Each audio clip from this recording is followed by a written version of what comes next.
Assalamualaikum warahmatullahi wabarakatuh.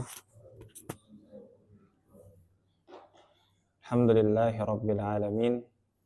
Wassalatu wassalamu ala rasulina al-amin wa ala alihi wa ashabihi ajma'in. Allahumma anfa'na bima 'allamtana wa 'allimna ma yanfa'una wa zidna ilma. Allahumma inna nas'aluka 'ilman nafi'a wa rizqan thayyiba wa 'amalan mutaqabbala. Amma ba'd, abang dan juga paman, juga semuanya. Insyaallah di subuh kali ini kita akan sama-sama kembali ke pembahasan fikih. Ya, ini waktu kita yang berharga sebenarnya ya. Karena hakikat kehidupan dunia adalah laibu wa lahwun. Innamal hayatud dunya laibu wa lahwun. Di kehidupan dunia itu hanyalah permainan dan senda gurau. Tapi yang di luar dari itu, ya, seperti menuntut ilmu, atau berbakti kepada kedua orang tua, atau kita berbuat baik kepada keluarga kita, termasuk istri kita, dan juga kita menafkahi mereka, dan kita berakhlak baik kepada orang lain, itulah yang bukan lahwu. Ya. Jadi waktu kita, misalnya kita pergi untuk urusan dunia, itu sebenarnya lahwun, ya, sesuatu yang senda gurau yang nantinya akan kita tinggalkan pastinya. Kita menikmatinya pada hari ini karena masih ada syahwat di dalam diri kita. Kan tapi nanti ketika kita sudah wafat, apakah akan terbawa semua itu? Ya, tidak akan terbawa. Ya. Jadi salah satu bentuk ubudiyah kepada Allah ketika Allah Subhanahu wa taala memerintahkan kita atau menciptakan kita untuk kita beribadah kepada Allah, sebagaimana Allah katakan, "Wa ma khalaqtul jinna wal insa illa liya'budun." Ya. Maka jin dan manusia tidaklah Allah ciptakan kecuali untuk beribadah kepada Allah Subhanahu wa taala. Maka salah satu bentuk beribadah kepada Allah, kita hadir di sini, kita mendengar firman Allah Subhanahu wa taala dan juga hadis-hadis Nabi SAW, dijelaskan apa yang kita bisa pahami dari kitabullah dan juga hadis Rasulullah SAW, lalu kita pelajari, lalu kita sampaikan, lalu kita amalkan, ini luar biasa pahalanya. Ya. Kita berharap kepada Allah Subhanahu wa taala, ini amalan yang istimror, terus menerus. Ya. Hanya sekali kita pelajari lalu kita tinggalkan, karena tidak akan istiqamah atau tidak akan lurus agama seseorang yang seperti ini. Ya. Seperti prasmanan ya. Jadi kalau misalnya ingin ngambil, ya diambil. Kalau enggak, ya enggak gitu ya. Dalam bahasa Al-Quran itu ya beriman kepada sebagian dan kufur kepada sebagian. Tapi iman bukan seperti itu.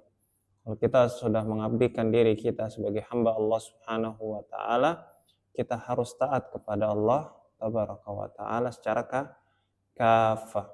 Walaupun pasti ada maksiat karena kita manusia, kadang lalai, kadang kita bermaksiat kepada Allah Subhanahu wa taala, tapi yang dilihat apa? Mayoritasnya.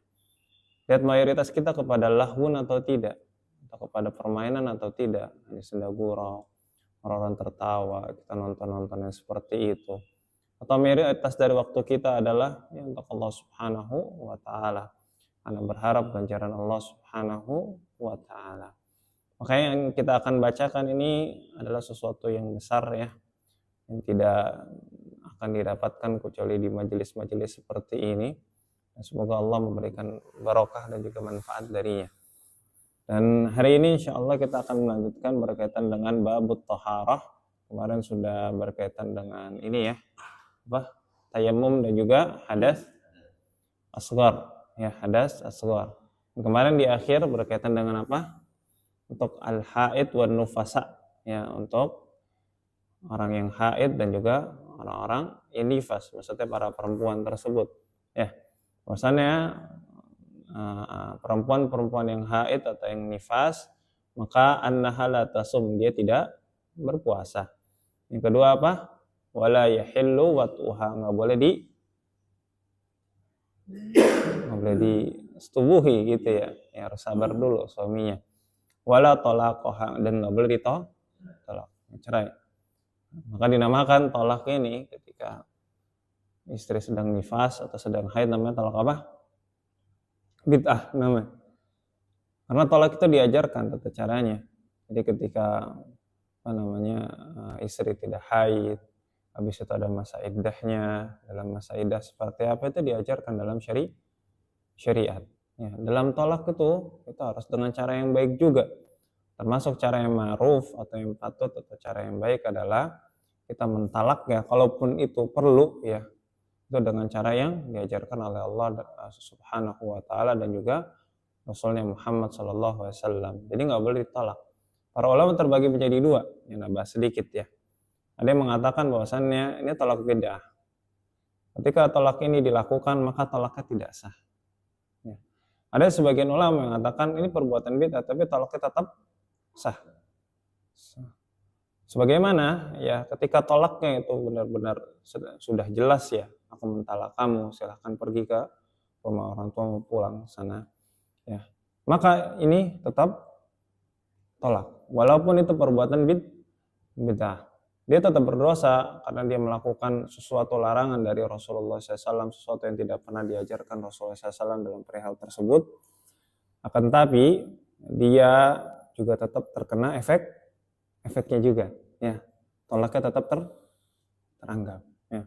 Maka Allah alam pendapat yang kedua yang menganggap keumuman tolak itu tetap terjadi dalam masa haid, itu pendapat yang hati-hati juga sebenarnya ya, pendapat yang hati-hati juga. Selanjutnya babul haid, berkaitan dengan bab haid. Ini bab wanita. Ya. Seharusnya wanita itu belajar berkaitan dengan haid mereka. Ada banyak ternyata wanita kaum muslimat yang tidak diajarkan oleh bapak-bapak mereka atau kakek-kakek mereka atau suami-suami mereka berkaitan dengan hal ini. Sehingga mereka sholat dalam keadaan haid mungkin. Atau mereka nggak tahu bahwasannya ketika haid, habis itu mereka nggak puasa, nggak sholat. Oke, nggak sholat, nggak dikodok, benar? Sekarang puasa dikodok atau tidak? Kodok. Banyak orang yang nggak tahu. Wanita ada juga yang nggak tahu gitu. Karena saking jauhnya akan agama Allah Subhanahu wa taala sampai mereka tidak mengetahui hukum syar'i tersebut. Maka kewajiban bagi suami adalah mempelajari ilmu agama. Ku anfusakum wa ahlikum nar. Diajarkan ya supaya keluarga kita dan istri kita termasuk di dalamnya. Karena keluarga itu dari situ kan. Keluarga itu dari istri. Kalau nggak ada istri ada keluarga. Nggak mungkin sendiri terus ada keluarga, nggak mungkin. Makanya kemarin bahas juga ada kajian disebutkan dalam hadis Nabi SAW, khairukum li ahli. Sebaik-baik kalian adalah sebaik-baik kepada keluarganya. Maksudnya keluarga di sini ahl itu apa? Istri. Karena munculnya keluarga dari istri. Dan Nabi SAW adalah orang yang paling baik kepada keluarganya, maksudnya adalah istrinya. Maka kita harus paham berkaitan dengan hukum-hukum haid. Sehingga ketika ada hal-hal yang janggal di dalam syariat yang berkaitan dengan diri mereka, kita bisa jelaskan kepada mereka. Kalaupun kita tidak bisa menjelaskan sebagian, kita arahkan, ini ikut kajian, ini ada linknya silahkan ditonton, atau ini ada bukunya silahkan dibaca, atau nanti ditanyakan dulu kepada ahlinya. Itu harus tanggung jawab suami yang tanggung jawab. Kalau suami yang tidak tanggung jawab, itu biarin aja istrinya. Diberikan nafkah, diberikan apa yang mau, tapi berkaitan dengan agamanya, berkaitan dengan keselamatan jiwanya, baik di dunia dan di akhirat, itu tidak dipedulikan. Ya, banyak suami semacam ini. Maka kita harus paham juga. Banyak ada juga kelas-kelas fikih ya, fikih haid ya, termasuk teman anak pribadi, beliau Ustaz Abdul Rahman Zahir, membuka bersama istrinya fikih ya, fikih haid. Ya, beliau buka sama istrinya gitu. Yang ngajar akhwat istrinya, yang ngajar ikhwan adalah suaminya. Kenapa suaminya belajar fikih haid? Kenapa harus suami? Kan dia nggak haid. Kenapa suaminya belajar? Harus tahu juga. Ini kalau istrinya nggak mau belajar, tapi suaminya ya suaminya harus belajar. Kalau istrinya masih susah gitu, minimal dikit-dikit dikasih tahu, jadi suaminya tahu. Atau istrinya belajar, suaminya belajar, makin lengkap seperti itu ya. ada istrinya nggak paham, mungkin agak kekurangan dalam memahami dalil syar'i atau penjelasan ustadz atau penjelasan masyayikh, dia bisa menjelaskan di situ. Sehingga dia tahu kalau misalnya istrinya lala atau istrinya tidak paham, dia bisa ajarkan. Sebutkan di sini wal aslu fid dam alladhi yusibul mar'a annahu haid. Jadi asal darah yang keluar atau yang menimpa wanita itu apa? Haid. Jadi itu asalnya. Jadi yang keluar dari farjnya, dari kemaluannya, itu hukum asalnya adalah haid, bukan yang lainnya, bukan istihadah atau bukan darah-darah apa penyakit dan sebagainya. Maka hukum asalnya adalah haid. Ketika seorang wanita atau istri kita itu melihat ya darah keluar dari farjnya dan itu tidak ada tanda apa-apa gitu, emang terbiasa seperti itu, maka kita harus ketahui bahwasanya darah itu adalah darah haid. Atau kita punya putri ya, putri kita ngabarin kepada kita ini keluar apa, boleh kita cek gitu, mungkin pakaiannya atau apanya, itu baru pertama kali, maka kita harus pastikan asalnya itu adalah darah haid ya, bukan darah dari sini, darah dari kemaluannya, maka itu darah haid. Ini berarti bahwasannya ketika sudah keluar darah dari farjnya itu darah haid, wanita itu sudah apa? Balik. Ya sudah balik. Cepetan mana baliknya, laki-laki atau baliknya wanita? Wanita. Ada wanita 9 tahun udah balik. Karena mungkin ini ya apa beda-beda ya secara ini garis, katanya ada yang negara tertentu itu lebih cepat karena cuacanya berbeda, habis itu orfnya berbeda, makanannya berbeda dan sebagainya, maka bisa jadi lebih cepat. Sebagaimana Aisyah radhiyallahu anha itu dinikahi oleh Rasulullah SAW ketika umur berapa? 6 tahun. Lalu Rasulullah membina keluarga bersamanya umur berapa? 9. Banyak orang-orang orientalis, itu anak baca buku tersebut, yang mengatakan bahwasannya Rasulullah menikahi perempuan usia gini. Ya. Jadi nggak pantas ini. Bagaimana Nabi habis itu menikahi usia umur anak ini umur 9 tahun sudah dibina gitu keluarganya. Itu kan 3 tahun, artinya nggak 6 tahun juga, 6 tahun dinikahi, 9 tahun untuk bina keluarganya. Maka jawabannya apa? Ini banyak orang-orang liberal, orang-orang yang ingin menyerang Islam dari dalam, seperti ini hujah mereka, memberikan talbis, menutupi suatu kebenaran dengan kebatilan. Apa jawabannya?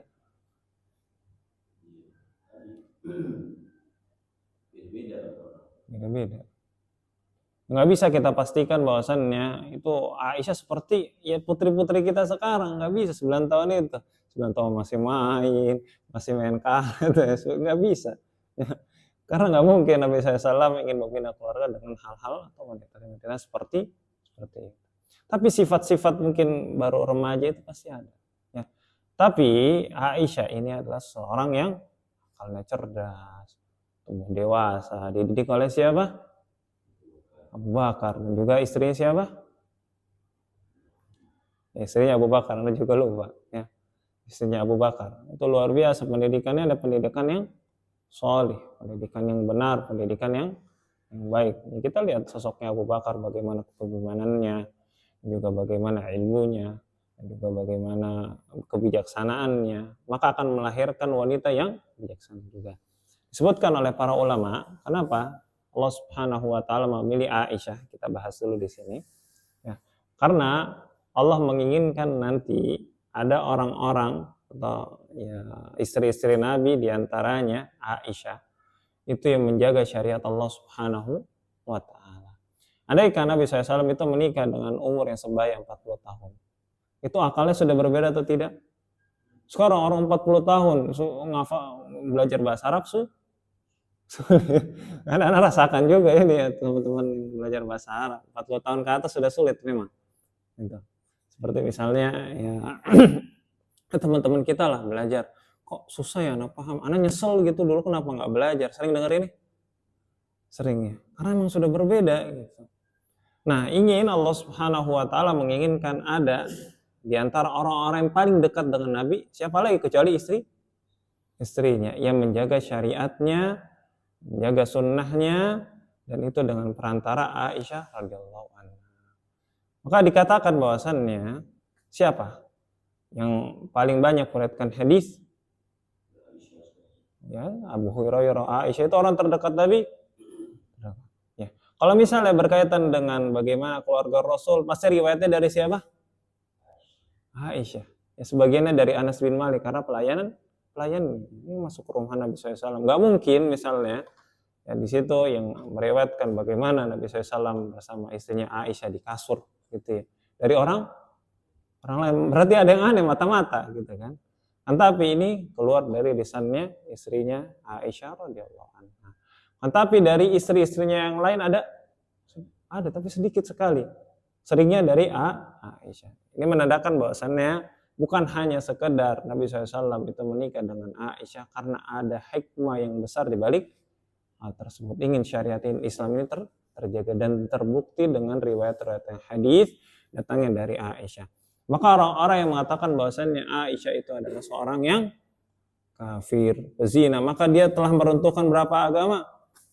Setengah agamanya, bahkan lebih dari itu. Karena cabang-cabang agama itu porosnya ke situ, hadis-hadis dari Aisyah. Bahkan bukan Aisyah saja yang mereka kafirkan, tapi siapa? Abu Hurairah, Abu Bakar. Itu luar biasa. Jadi mereka ngambil agama dari mana? Allahu a'lam. Ngambil agama dari mana? Maka kita namakan mereka dengan Taifah siapa? Kelompok siapa? Syiah Rafidhah ya. Mereka mengkafirkan Aisyah, menuduhnya sebagai pezina, pengkhianat dan sebagainya. Dan juga Abu Hurairah mereka kafirkan.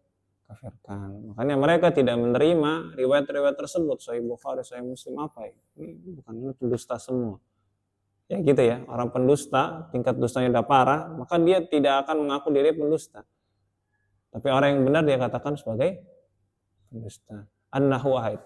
Kita kembali, bahwasanya hukum asal darah adalah haid. Bila haddin li sunnihi wala qadrihi wala taqarrurihi. Ya. Dia tanpa ada batasan, ya. Di situ apa? Sunnihi, umurnya ya, dan juga kadarnya, dan juga siklusnya. Taqarrur itu sesuatu yang terulang ya, siklusnya. Jadi tidak ada batasan. Maksudnya apa? Di sini dijelaskan bayyana Syekh sihhata makhtarah.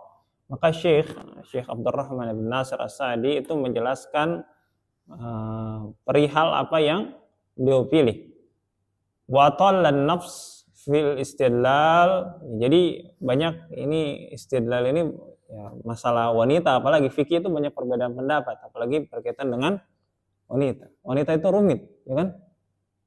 Ada yang bilang haid ini ada batasannya dari sini, ya paling kecil segini, habis itu paling lama segini. Itu banyak sekali perbedaannya, ya. Maka disebutkan ada, kalau nggak salah Imam Syafi'i, beliau mempelajari haid puluhan tahun. Itu lama banget gitu. Ini karena ini bab berkaitan dengan wanita. Pertama, beliau bukan wanita, jadi nggak bisa ini langsung ya, ngecek langsung. Habis itu yang kedua, memang perihal wanita itu rumit. Kalau lihat kita ahkam atau pelajaran-pelajaran kita pelajari dalam Al-Quran dan juga Sunnah Nabi berkaitan dengan wanita, itu mudah atau sulit? Sulit. Coba kita belajar bahasa Arab itu, domirnya domir wanita, hunna, itu mengucapinnya gampang nggak? Ada sulit tuh. Orang ngomong ya udah pakai domir anta aja. Emang sulit seperti itu, tapi ya, emang rumit ya. Makanya kita harus pelan-pelan kayak benang aja gitu ya. Kayak benang, kita ingin membenarkan wanita atau istri kita. Kayak benang kusut, itu nggak bisa kita tarik kan, ini bakalan makin kusut, bakalan malah malah putus semuanya kan. Tapi kita dikit satu-satu. Seperti itu wanita. Kita mempelajari haid juga seperti itu.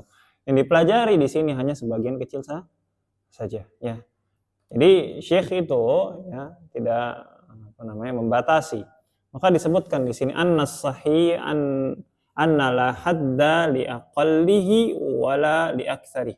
Itu tidak ada batasannya sedikitnya atau banyaknya. Ya, tidak ada batasannya, mungkin berapa hari.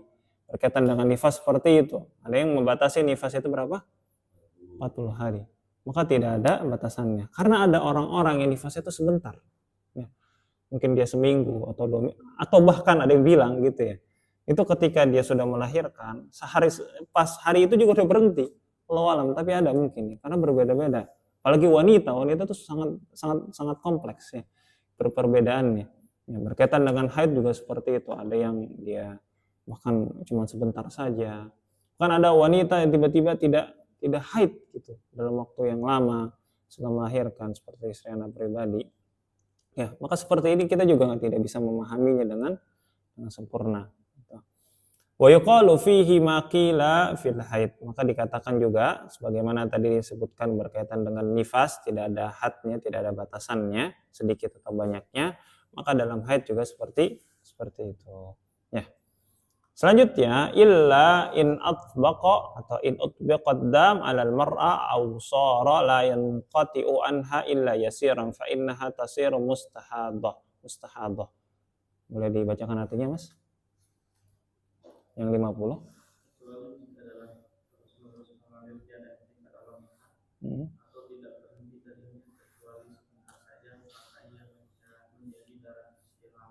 Oke, darah istihadah itu darah apa? Darah penyakit. Ya, jadi ada sebagian wanita itu terkena penyakit berkaitan dengan haid. Seperti orang-orang para lelaki bukan darah istihadah, mereka terkena penyakit apa? Ada yang tahu ini? Salisil baul. Apa itu salisil baul? Ketika sudah pipis, dibersihkan kan tuh, keluar lagi netes. Itu ada laki-laki seperti itu.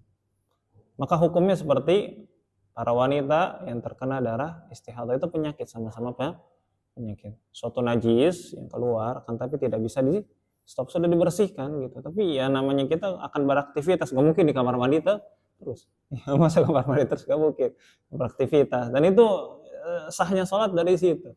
Gitu. Maka bagaimana orang yang terkena istihadah ini? Maka Anda jelaskan dulu. Pertama, ketika kita mengetahui ada istri kita, atau mungkin ibu kita, atau putri kita, itu terkena darah istihadah. Artinya, pertama, mungkin dia tidak teratur haidnya. Itu tidak teratur haidnya. Tanda-tanda ini penyakit nih. Habis itu yang kedua, ini kok nggak berhenti-berhenti. Gitu. Ini 15 hari lebih. Karena ada para ulama yang mengatakan bahwasannya maksimal 15 hari. Itu maksimal 15 hari. Setelah itu pasti itu istihadah, itu paling lama. Gitu. Paling lama 15 hari. Ini nggak berhenti-berhenti, darahnya masih ada terus. Gitu. Makanya darah istihadah. Oke, orang istihadah itu boleh sholat atau tidak? Atau harus sholat? Bukan boleh sholat. Hah?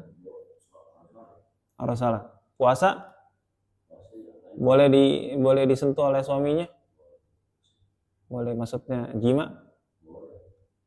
Boleh dijima. Artinya kalau sudah sholat boleh wata, ya boleh wata. Ya boleh sebagaimana manusia pada umumnya. Apa yang membedakan?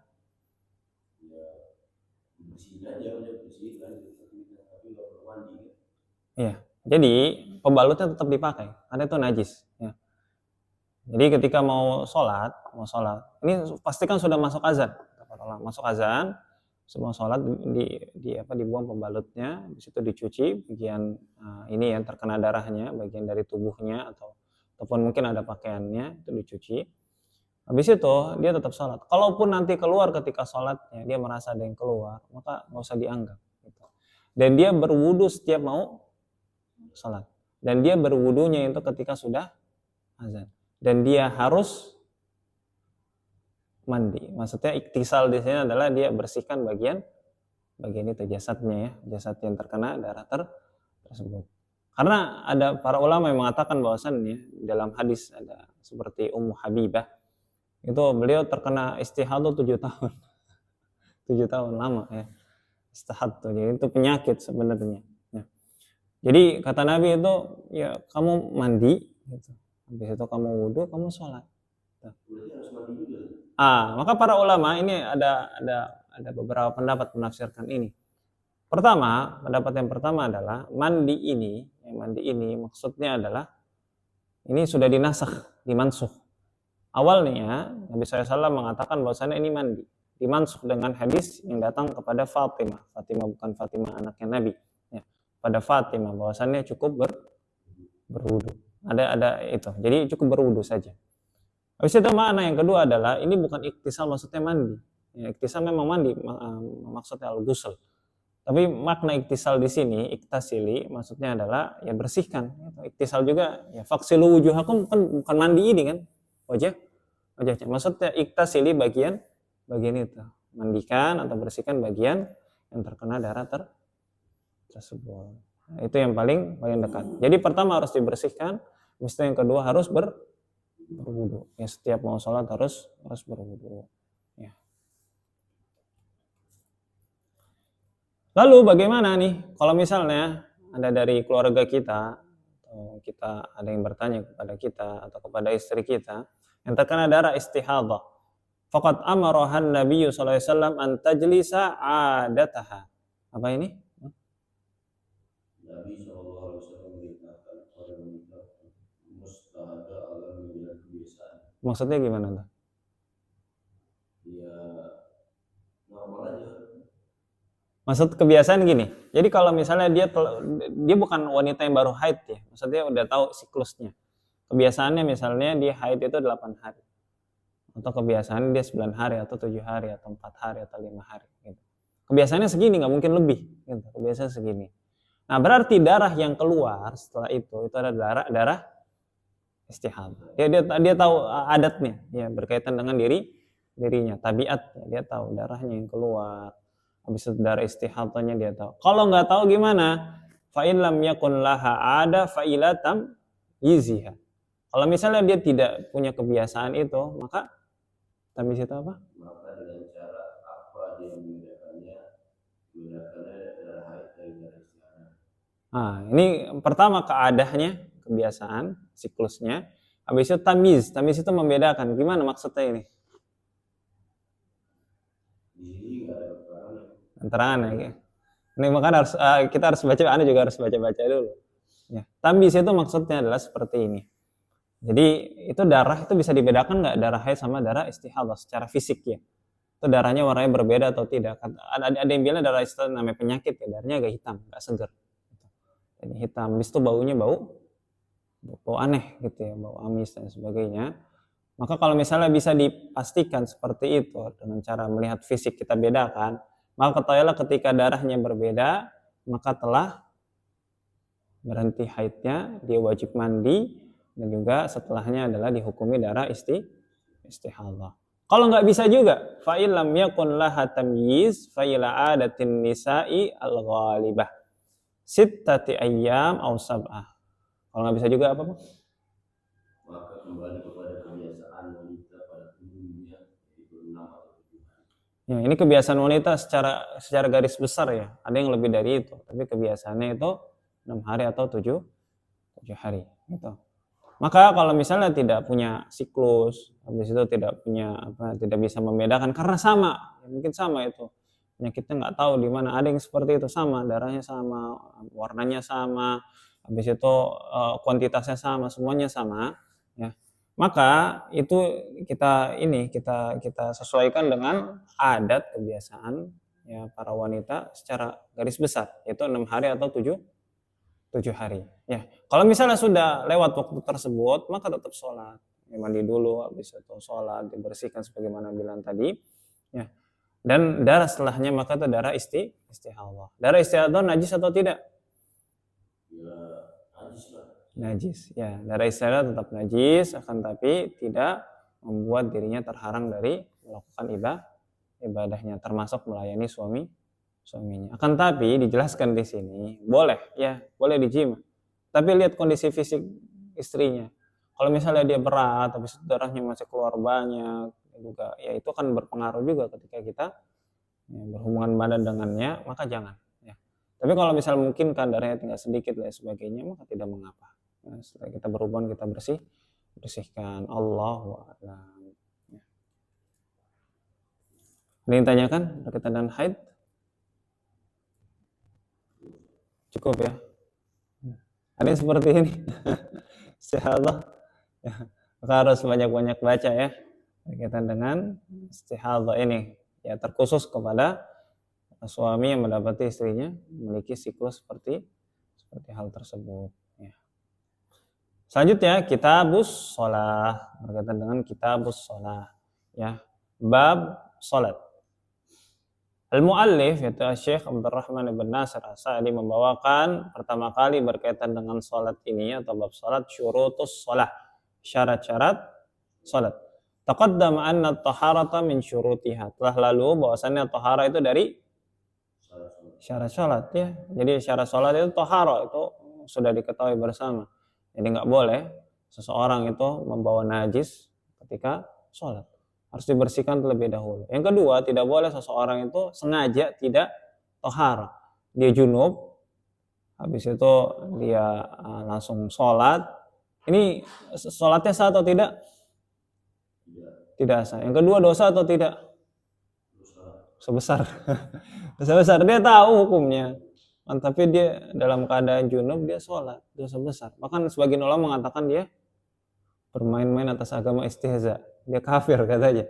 Kan udah tahu hukumnya, ini jelas. Habis itu dia seakan-akan istihza. Dia mengolok-olok agama Allah Subhanahu wa taala. Atau sengaja dia belum berwudu, lalu dia sholat.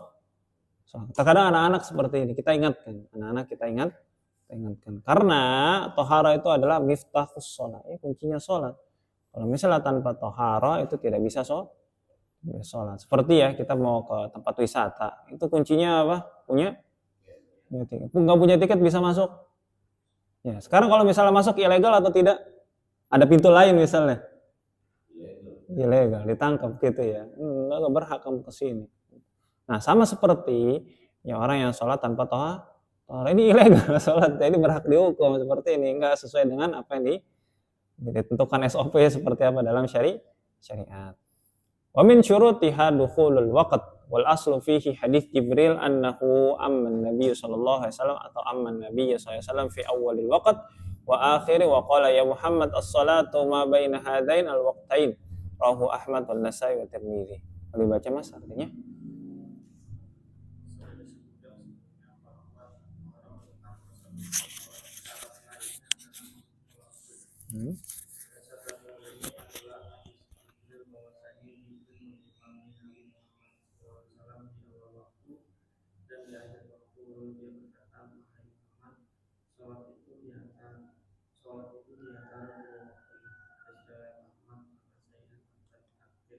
Tirmidzi. Jadi syarat yang setelah tohara itu yang dibawakan oleh al-muallif itu Syekh Abdul Rahman apa?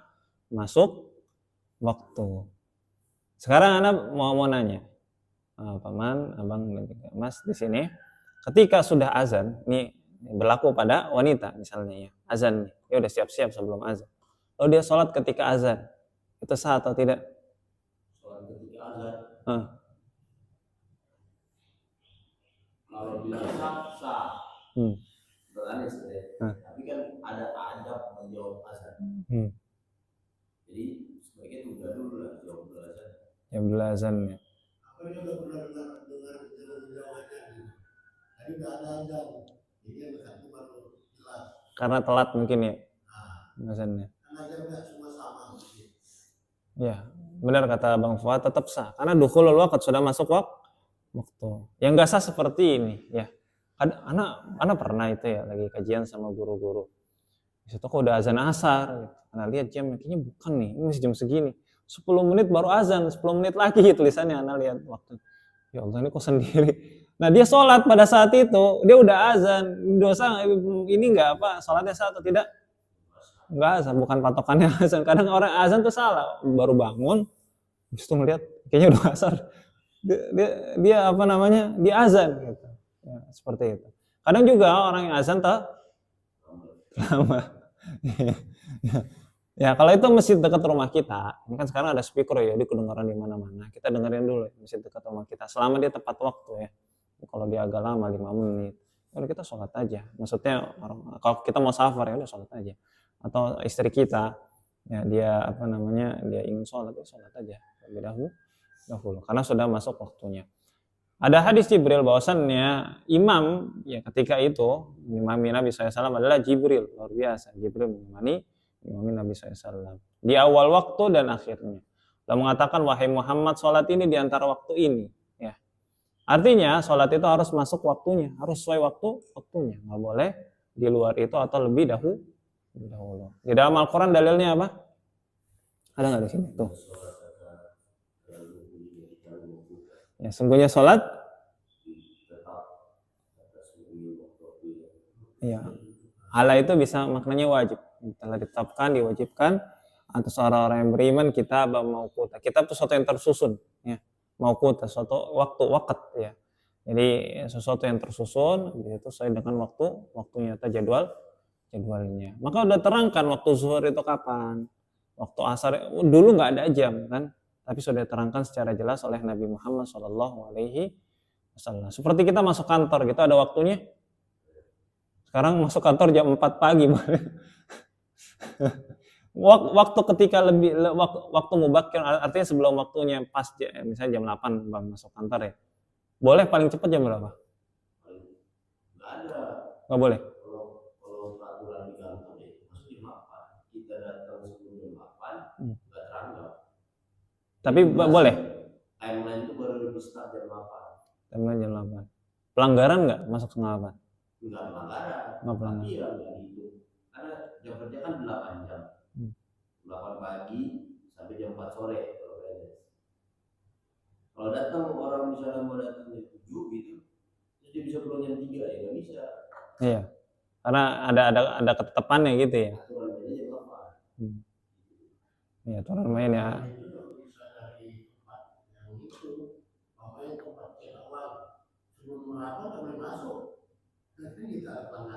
Iya, ada sebagian seperti itu. Jadi kalau misalnya telat pulangnya itu dapat ini pelanggaran juga itu. Ada yang seperti itu ya. Perasaan katanya ada anak berkata. Kalau dulu di perusahaan bule itu orang kalau udah jam 5 masih ada di kantor, bulenya diusir. Kita tidak sanggup bayar, suruh pulang. Tapi bukan pelanggaran, suruh pulang. Suruh pulang, iya. Itu artinya nggak setuju dengan hal tersebut. Maka itu sudah ada juga di dalam sholat teratur. Maka orang muslim itu terbiasa dengan hal-hal yang teratur. Sebelum sholat dia wudhu, ketika sholat dia tahu masuk waktunya kapan, itu terjadwal seperti tersebut, seperti itu. Ya, selanjutnya wan Abdullah bin Amr radhiyallahu anhu anna Nabi sallallahu alaihi wasallam qala waqtu adh-dhuhr idza zalatis syams wa kana dhalla wa dhillu ar-rajul katulihi ma lam tahdhur al-'asr. Jadi waktu zuhur itu kapan, Mas? Dimulai ketika matahari telah tergelincir hingga bayangan seseorang sama dengan tingginya selama belum datangnya waktu asar. Ya, jadi matahari itu udah tergelincir ya. Habis itu ketika kita keluar, itu bayangan kita sama tuh. Itu kan ada bayangannya, itu sudah masuk waktu zuhur. Ya, kalau sekarang kita memperhatikan itu? Kita memperhatikan ini ya. 3 jam ya. Dulu ya seperti itu. Ya. Waktu asar, dan waktu asar itu kapan? Malam tasfarra asyams. Apa? Selama matahari belum menguning. Ya, artinya selama belum menguning itu sudah asar. Ya, selama belum menguning itu masih waktu asar. Ya, kalau udah isfarrat asyams, dia udah menguning itu tanda-tanda sudah masuk maghrib. Jadi waktu sebenarnya waktu setelah sholat asar itu dilarang sholat. Apalagi ada waktu-waktu beberapa menit sebelum maghrib itu, ya maka itu nggak boleh sholat sebenarnya. Itu waktu-waktu yang terlarang di dalam sholat, yang sudah menguning gitu ya. Itu tanda masuknya waktu maghrib. Waktu sholatil maghrib, dan waktu sholat maghrib malam yagi bis asyafaq. Apa itu? Selama cahaya merah belum hilang. Ya belum hilang. Asyafaq, cahaya merah itu ya, itu belum hilang. Waktu sholatil isya sampai ila nisfil lail, separuh malam. Sekarang waktu isya sampai subuh atau waktu isya sampai setengah malam?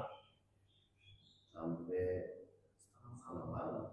Misalnya qadarullah habis pulang dari kantor belum sholat kan, bisa capek tidur, bangun jam 3, udah lewat belum?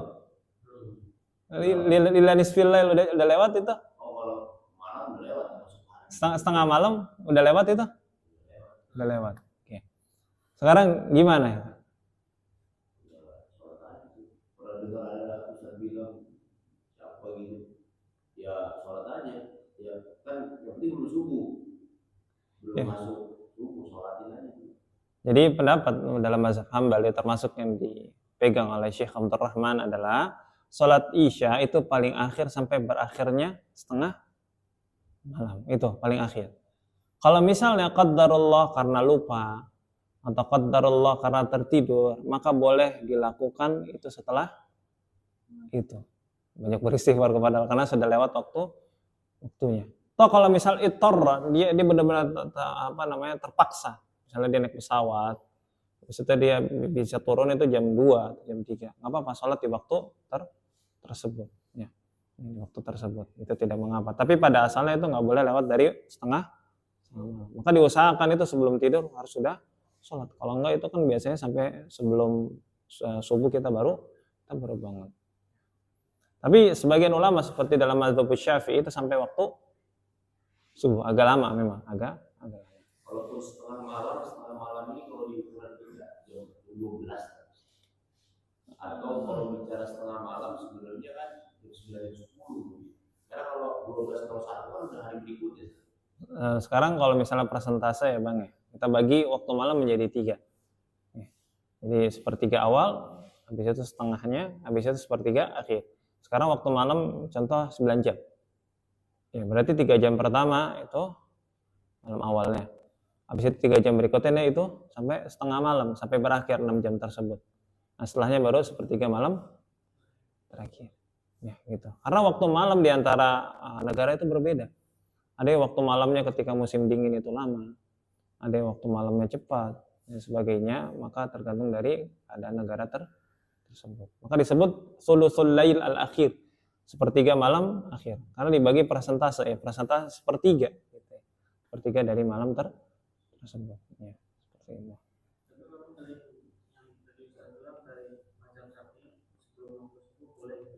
Iya, sebelum waktu subuh masih boleh. Masih boleh sholat.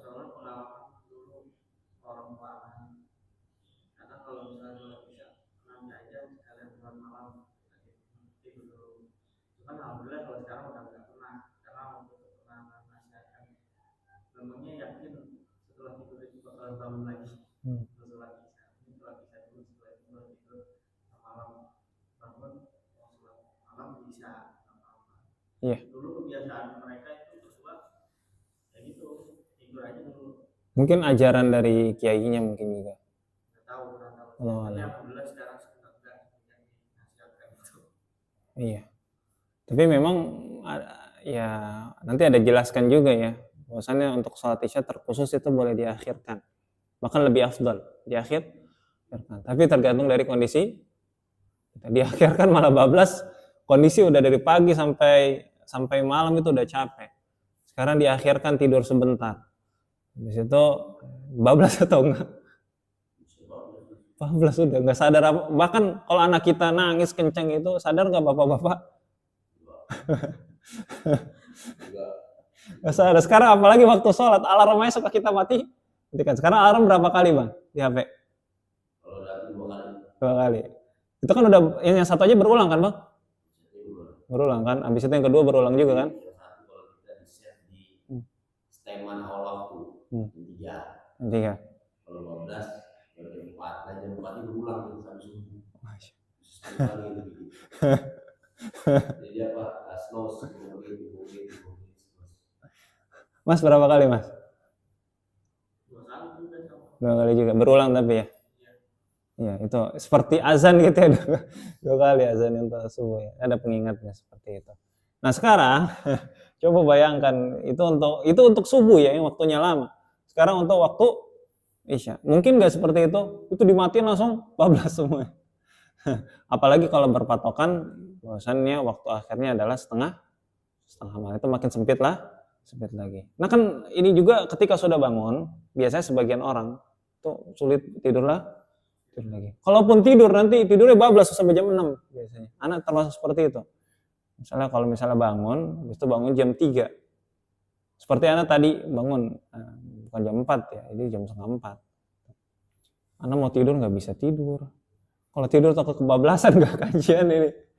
Kayak gitu nggak Bang? Gitu kan?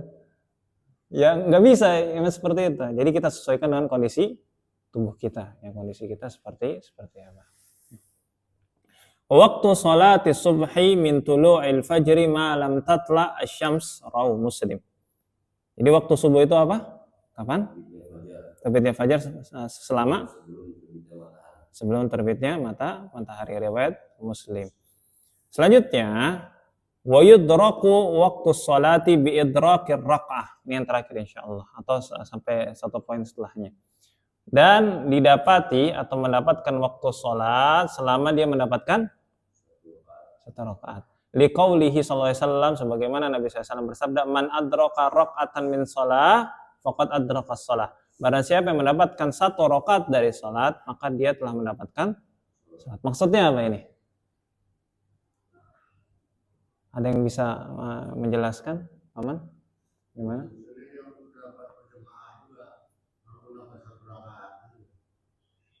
Itu bisa juga. Ada yang lain? Sekarang gini, anak berikan contoh. Anak sholat, qadarullah anak lupa, benar-benar lupa tuh sholat. Sekarang waktunya tinggal di akhir beberapa menit, setelah itu asar.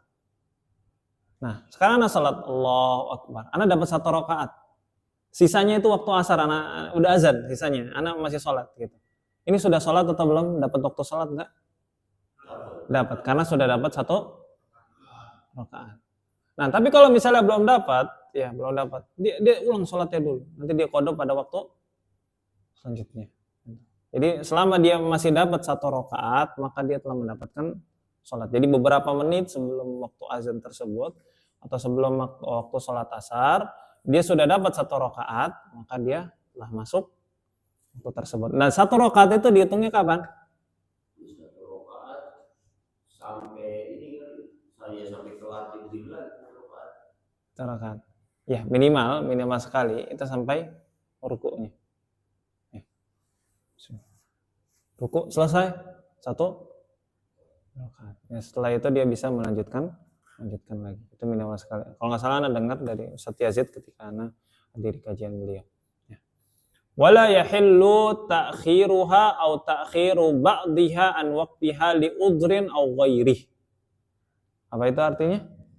Dia boleh mengakhirkan keseluruhan sholat wajib atau mengakhirkan sebagiannya dari waktunya tanpa udzur maupun yang lain. Iya, jadi mengakhirkan sholat itu boleh atau tidak? Nggak boleh sama sekali. Yang sengaja nanti di akhir saja itu dosa. Bahkan dosa besar. Fawailul lil musallin alladzina hum an sholatihim sahun. Termasuk di dalamnya tidak mengingat Allah Subhanahu wa taala, dan juga adalah mereka mengerjakan pada akhir waktunya itu salat orang munafik. Berapa banyak orang sekarang salat seperti itu. Nah, udah di akhir pasti salatnya benar atau tidak? Pertama, yang Anda perhatikan ya, ini mungkin bisa ditambahkan. Ketika sudah sholat di akhir waktu, ini pertama dia tidak mengagungkan perintah Allah pasti. Habis itu sholat dalam keadaan ya udah pakai sarung aja, pakaiannya nggak tahu seperti apa, sarungnya juga nggak tahu rapi atau tidak. Habis itu ketika sholat gimana? Cepat. Bisa dipastikan seperti berbeda dengan misalnya Bang Fuad. Ketika azan siap-siap, habis itu ke masjid, beda nggak tuh? Kalau misalnya ada dua sisi kamera gitu, ini sholat yang tepat waktu ini, bisa dibandingkan seperti itu. Dari pakaiannya aja beda, dari raut mukanya beda, apa yang dibaca beda, dari lamanya berbeda, semuanya berbeda. Tidak boleh. Walaupun ada uzur itu tidak boleh. Ya, walaupun ada uzur tidak boleh. Kecuali memang dia tidak sengaja ya, tidak sengaja seperti lupa, itu kan sesuatu yang nggak bisa dihindari oleh manusia. Lupa, habis itu dia tertidur. Ya, tertidur, dia benar-benar capek, maka itu tidak bisa dihindari. Karena uzur, misalnya apa uzurnya? Ya, uzur yang gimana dulu? Contohnya misalnya kerjaan boleh nggak diakhirkan tuh? Misalnya sholat zuhurnya jadi jam 2:30 atau jam 3. Nggak boleh, karena kerjaan. Ya, nggak boleh diakhirkan. Ya. Atau misalnya uzur-uzur yang lainnya, kita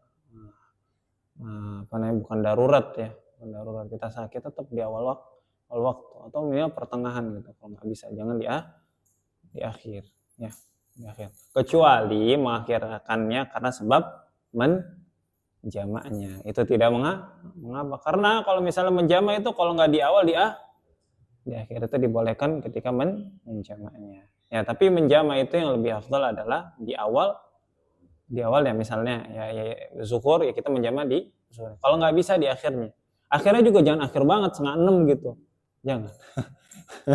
Jangan di akhir banget ya, jam 4 lah atau 4:30 atau jam 5-nya. Gitu. Ya. Allahu a'lam bishawab. Ada pertanyaan? Kalau maghrib kita maghrib 17.46. Ya kan kita 17.30. Boleh nggak sholat kayak gimana? Boleh. Tahiyatul masjid termasuk ketika waktu dilarangnya sholat itu dikecualikan. Jadi boleh sholat tahiyatul masjid atau apa namanya sholat yang memiliki sebab seperti sholat setelah berwudu 2 rakaat itu boleh. Kalau Ustaz kan ada negara-negara yang nggak malu-malu. Jadi dia ambil kesepakatan ulamanya di situ ikut punya Makkah sholatnya. Maksudnya dia malamnya sedikit atau gimana? Kan nggak malam sama sekali, jadi matahari terus ada 24 jam. Jadi kalau ini lihat dari YouTube mereka bercerita bagaimana melaksanakan sholat di sana. Mereka ketika tidak sampai waktu ketika matahari tidak terbenam kata dia, mereka ambil waktunya untuk Mekah. Ketika Mekah sudah masuk waktu subuh, ya mereka juga subuh. Ya bisa seperti itu. Karena Allah alam itu fatwanya seperti apa. Karena harus cek dulu ya. Karena dia juga nggak paham nanti kalau waktu cuma sedikit gimana bedain waktu zuhur, waktu asar. Kayaknya nggak bisa ya kalau. Ya ada mereka juga videoin, jadi pakai videonya dipercepat, itu matahari cuma muter-muter gitu aja di daerah-daerah. Iya, seperti kias ini kan nanti di akhir zaman itu waktu-waktu itu akan terasa lama. Sekarang kan terasa cepat juga termasuk akhir zaman. Nanti di akhir lagi itu waktu-waktu terasa lama. Jadi sehari itu bagaikan 40 hari atau lebih lama dari itu. Bagaimana sholatnya ya Rasulullah? Kalau para sahabat Nabi bisa dikadarkan. Mungkin itu dikadarkan dengan cara seperti itu. Ya. Tapi kalau misalnya waktu malamnya masih jelas, waktu paginya masih jelas, akan tapi lebih lama waktu malam saja atau lebih sebentar, itu tetap sholat pada waktunya. Ya. Tapi kalau misalnya ini seperti ini semuanya waktu malam mayoritasnya seperti itu agak sulit ya. Maka Allah alam itu harus cari fatwanya dulu. Mungkin fatwa ulama di sana itu sudah sesuai dengan keadaan mereka. Ya. Kalau kita mah sesuai waktunya, kita nggak ada beda-beda jauh. Karena punya murid di Qatar itu belajar bahasa Arab. Jadi ya isanya sama seperti kita, bahkan jam 8. Nah, habis itu subuhnya jam berapa? Jam 3. Subuhnya jam 3 gitu. Subuh jam 3 itu waktu-waktu tertentu. Ya, seperti itulah. Ya. Kalau puasa agak berat berarti ya. Lebih lama. Puasa agak berat lebih lama. Allah alam bishawab. Nah, kira cukup. Subhanakallahumma wa bihamdika asyhadu an la ilaha illa anta astaghfiruka wa atubu ilaik. Assalamualaikum warahmatullahi wabarakatuh. Belum enggak, Bang?